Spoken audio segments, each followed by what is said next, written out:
Salam alaikum, chers amis, chers frères. Un autre groupe de volontaires est parti de l'aéroport international de Grozny, du nom du héros de la Russie, Akhmat Kadji Kadyrov, vers la zone d'opération militaire spéciale. Ne voulant pas supporter l'agression des pays occidentaux qui empiètent sur nos valeurs, ces gars-là ont décidé que leur place était au front, aux côtés des mêmes vrais patriotes et vrais guerriers. Chacun d'eux est prêt à défendre la patrie contre les satanistes purs et simples, en protégeant la paix de nos citoyens. À leur arrivée dans la zone de combat, les volontaires rejoindront les rangs des légendaires forces spéciales AK-Hachmat et entameront leur glorieux parcours militaire.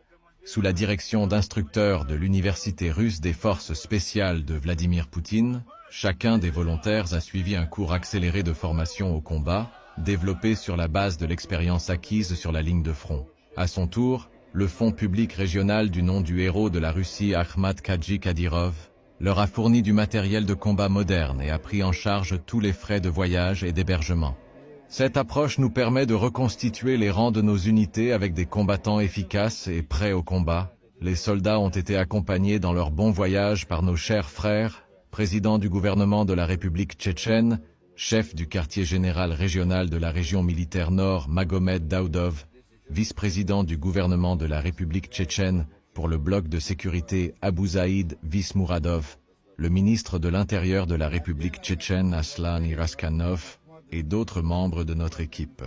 Ils les ont remerciés pour leur volonté de servir pour le bien de la patrie et leur ont souhaité du succès sur le champ de bataille. C'est avec grand plaisir que je me joins à tous les bons vœux adressés à nos combattants. L'Ukraine a finalement reconnu qu'elle ne pouvait pas remporter la guerre contre la Russie. Le commandant en chef des forces armées ukrainiennes, Sersky, a publiquement admis que depuis le début du conflit russo-ukrainien, l'armée russe s'est progressivement renforcée, augmentant continuellement le nombre d'équipements. De plus, la Russie possède une puissante force aérienne et de défense aérienne, ce qui empêche l'armée ukrainienne de voir l'espoir de la victoire. Le Wall Street Journal a également mentionné que la puissance de l'industrie militaire russe a considérablement augmenté, lui donnant l'avantage dans les opérations militaires spéciales. Même l'introduction des chasseurs F-16 occidentaux ne pourrait pas inverser la situation actuelle. La puissance de défense aérienne russe pouvant menacer la sécurité des avions de combat. De plus, la Russie dispose de chasseurs plus avancés, limitant les F-16 à une distance de 40 km du front.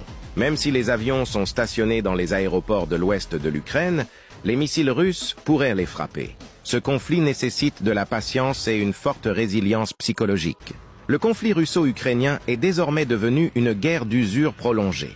Il ne s'agit pas seulement de comparer les équipements, mais aussi de tester l'endurance et la stratégie des deux parties.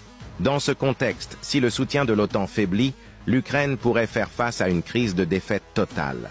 Pensez-vous que l'Ukraine peut remporter la victoire ?